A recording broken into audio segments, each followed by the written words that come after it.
नागपुरातल्या स्वामीनारायण स्कूलमध्ये अलीकडेच नई सोच नया भारत या संकल्पनेवर आधारित स्पोर्ट्स डे संपन्न झाला।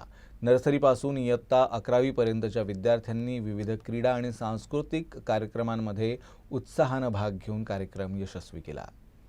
कार्यक्रमाची सुरुवात प्रभावी एनसीसी परेडने झाली। या परेडच्या माध्यमातून मुख्य अतिथी Vinayak Garg, divisional railway manager central railway यांचं स्वागत स्कूलचे चेअरपर्सन जिग्नेश भाई पटेल यांनी केलं। विद्यालयाच्या चेअरमन समितीचे सदस्य प्राचार्य श्वेता खंडेलवाल आणि प्रशासक वैलेश उन्नरकर यांच्यासह विविध मान्यवरांची उपस्थिती होती। दीप प्रज्वलन, आरती आणि गार्ड ऑफ ऑनर या आकर्षक सादरीकरणांनी कार्यक्रमाला गौरवशाली सुरुवात मिळाली। उद्घाटन सोहळ्यात पारंपरिक दिंडी, शोभायात्रा, एनसीसी दस्त्याकडून स्वागत, मशाल प्रज्वलन यांनी क्रीडा महोत्सवाचं वातावरण आणखीन ऊर्जावान केलं। लहानग्या विद्यार्थ्यांनी खेलेगा भारत तो खिलेगा भारत आणि आत्मनिर्भर भारत यासारख्या सादरीकरणांनी प्रेक्षकांची मने जिंकली।